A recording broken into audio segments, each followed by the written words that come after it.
talk about sketch number 14. This is one of my favorite sketches in the class, and I created it with intent that it would be a good way to document your favorite things or a list of things of some sort where each photo could coordinate with the journaling on the side. That's why it's bulleted here. Of course, you could, if you didn't want to write something about each specific picture, you could just, squish all this journaling together. But I have places for 5 square photos. These are mine are printed at 3 by 3, which is what they are sized to in the sketch. And it works really great. I like the grid style of it with the title down here at the bottom. I also created a cut file for a title specifically for this layout, and it says favorites. So you can see that here. Of course, you could use any letter stickers or anything like that, or if it's not your favorites, maybe it's your least favorites. I thought about doing a layout like that where I showed all of the things that really annoy me or something like that. But I actually asked my daughter this morning to pull out 5 things that were her favorite things right now. And she's 10. The things that are her favorites change very frequently. And so she pulled out, she made me a list, which I might see if I can include somehow on the layout. If not, I'll just put it on the back, that she wrote down what her favorite things are. And number 1 is Barry, and that is her huge stuffed animal bear. Number 2 is Barbie Ariel, which is this right here. Number 3 is this gem that she found at school. It was hard to get a good photo of that one, but it's a rock. And then Roxy is number 4, her T-Rex Roxy. And then number 5 is Katarina, her little, it's not an American Girl doll, but it's like the Target knockoff version of the American Girl doll. And so I kept them just as they were. You can see that Katarina's got like these random shoes and bracelet, and her hair's messed up, and she's got 2 little headbands around her neck. Those kinds of things are endearing to me. And Barry is not the cleanest bear that you've ever seen, and there's little bits of dirt on him, but that's because he's well loved. She sleeps with him. She tries to take him places, but he's huge, so I always try to discourage her from that. So that's what I'm using to create this layout for this sketch. And let's go ahead and get started. So I'm starting with this very subtle background paper. It has just lines on it, and the lines are multicolored, which I thought would be fun because my photos are mostly white, but they have a bit of color in them, obviously, with the subject matter. And I am just arranging the photos so that there is an even distribution of that color. So I'm trying to separate the greens, which are the most prominent colors, and then put the bear somewhere where it feels like it fits. And I'm trying to decide which size of the word favorites I want to use, since I cut it in 2 sizes, and I decide on the bigger one. And I lost the dot to my eye, so I'm going to cut another one out of the smaller word favorites that I don't end up using, and I'll do that later. So I'm trying to decide, I want to do favorites right now, today. So I'm going to put right now, today underneath the word favorites, and I'm trying to decide on some letter stickers I can use for that. But while I'm deciding, I pulled out some numbers so that I could number each one of these photos, because I'm going to have my journaling correlate with the photo. And so this is going to be the great layout of indecision for me. I am going to change my mind about these numbers so many times that it's obnoxious. And I just can't decide how I want them to look. And there are so many options. I have some chipboard numbers. I have some cardstock numbers. I have some thickers that are numbers. And I'm just going to go back and forth a lot on what I want for this. And I can't decide if I want it to be really multicolored, or if I want them to be all similar, or if I want just like a pop of blue and green and then the rest kind of neutral. So I'm just really struggling to decide how I want those numbers to look, and if I want them to lay so that they are all askew or they're all in a row. So I cut out a bit of my process, and I found these numbers here. And then I remembered I had some thickers that are multicolored, and so I pulled those out. And while that was a good idea, these are not right for this layout. The texture and pattern on some of the numbers just doesn't work for this layout. It doesn't fit it. And so I decided against it, even though I'm still thinking about that. Number 2 would have worked pretty well. But I decided against it. I'm going to play around with it for a bit though, because I can. So now I'm going to play with some other letters, or numbers rather, and I'm just going to move these around over and over again until I decide what looks best. And I'm kind of feeling like there's too much blue, so I'm thinking let's add in another color. Do I want bright pink? Do I want light pink? I just cannot decide. And so eventually I found these stickers that are super old. They're vinyl, and that's where that greenish colored 3 comes from. And I will end up with that one, but not before I change my mind a couple more times.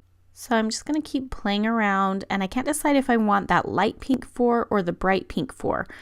Eventually I decide on this. I haven't decided if I'm going to do the bright pink one or the kind of white one, but other than that, I've decided on these numbers.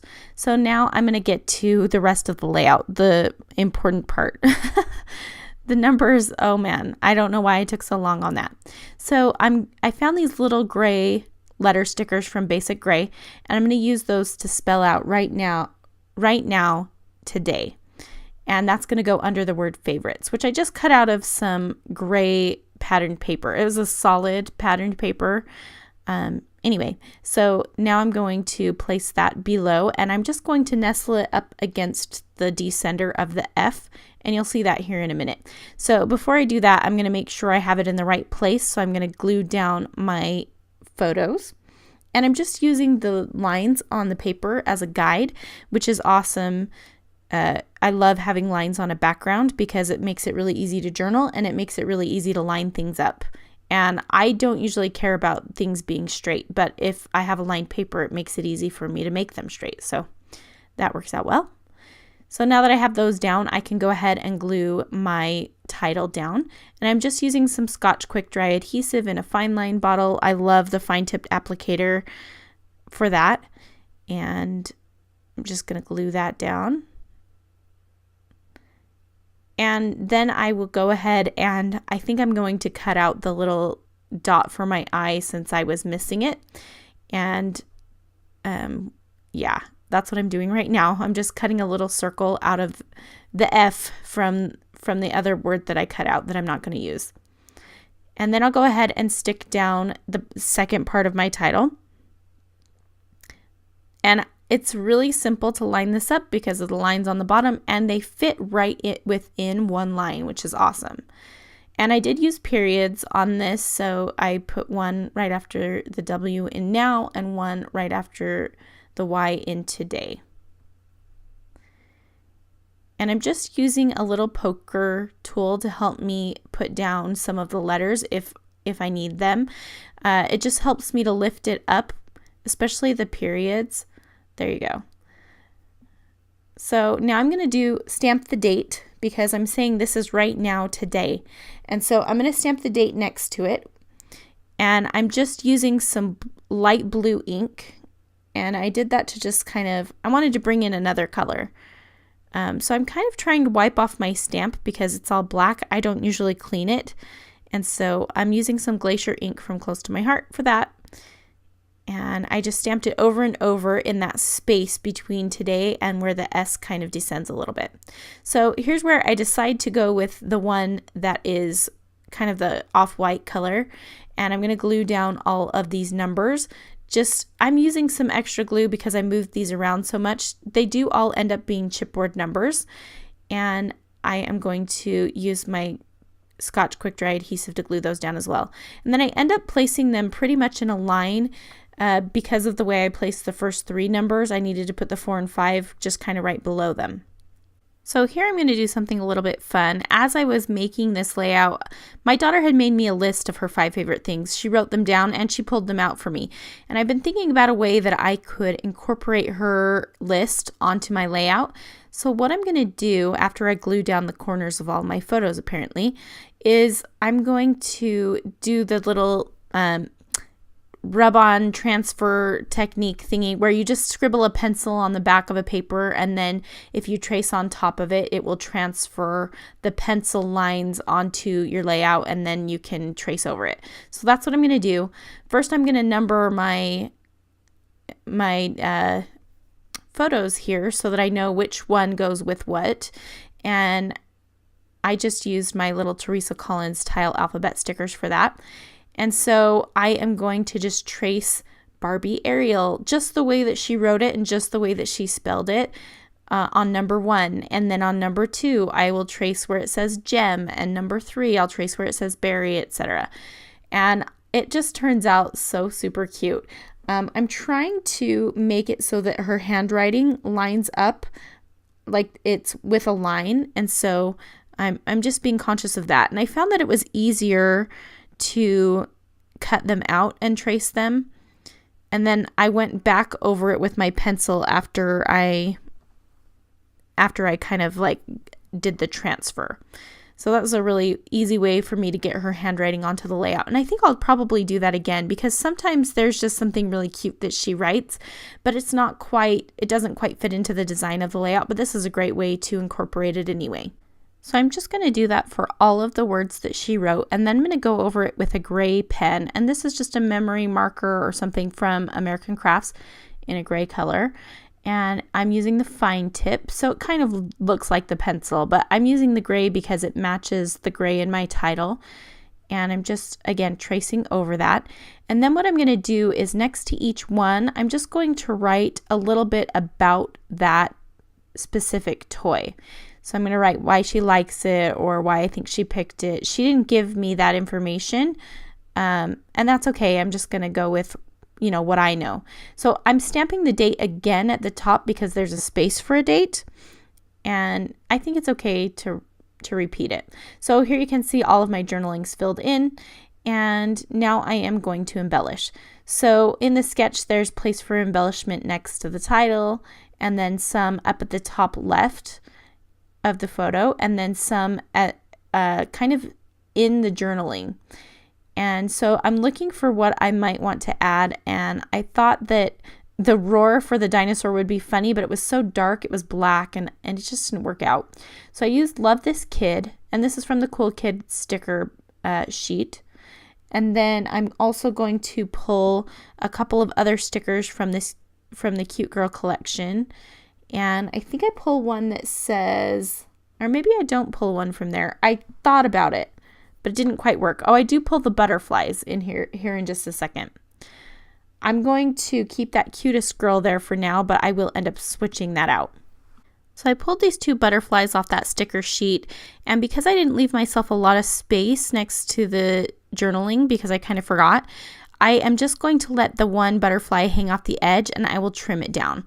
I thought about incorporating another butterfly, but the only ones were on the chipboard sheet, and it was just too thick, and I didn't know if I wanted to include the glitter, the gold glitter, and so I decided against it. I'm looking through the die cuts now to see if there's a butterfly in there, but I'm pretty sure that there's not, and so I just go back to my sticker sheet to see what else I might be able to add. And I'm going to include some hearts. So I found one that has a little gold and a pink heart together, and I will add that back. I just put it off to the side for now because I'm unsure. And then I am going to use that gold one that says XOXO, and I'm going to try to incorporate something with that little butterfly too. There's a tiny little space above it, and so I'm just working with what I got. So you can see right now that at the top that yellow butterfly is off to the left, and it looks a little bit disjointed from the hearts and the little label that are next to the photo, and so I will end up moving that, even though in the sketch it calls for it to be on the left hand side of that photo. In this instance, it just worked better for me to move that. So I'm looking through my sticker sheets to see if there's something just really small that I can add, and I'm thinking I need something else that's yellow because I have the 5 and I have the butterfly, so I bring in that little sticker from Chamel that says Brilliant. So I'm still looking through the sticker sheets and trying to I just need something small that I can add here. I'm just looking, I found that little tiny star that I put above the butterfly on the right, and I think that's just about enough. So I'm going to just include a couple of enamel dots, and I decide to pull out kind of a brightish colored pink. I'm going to just put one in each cluster. So I put a medium size, a large size, and then a teeny tiny one in that right side cluster. And that is pretty much going to finish this off, although you know that I can't finish without doing some Heidi Swapp Gold Color Shine. So I'm just going to sprinkle some of that in each embellishment cluster as well. Not a ton, just a little bit to give it a little extra shine. And I love the way that this one turned out, especially my daughter's handwriting.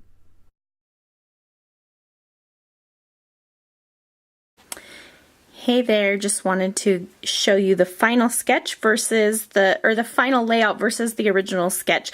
I kept really true to this one.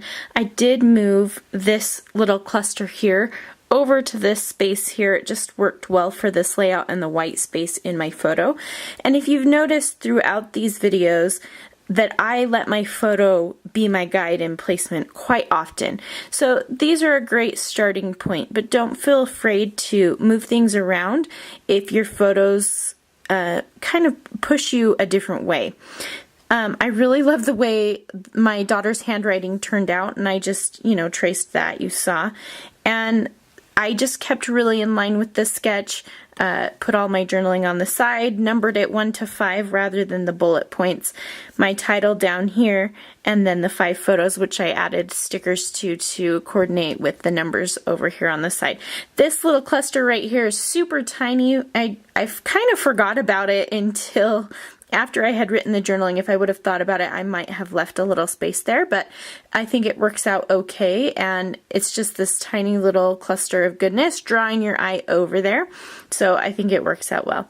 So I hope that you have enjoyed, and come back and be sure to join us for for the final sketch 15. And don't forget to share your takes on these sketches in the Facebook group. We love seeing how active the Facebook group in our previous Ready Sketch Go Volume 1 has been, and we hope to have the same with Volume 2. Thanks so much for watching, and we'll see you in the next one.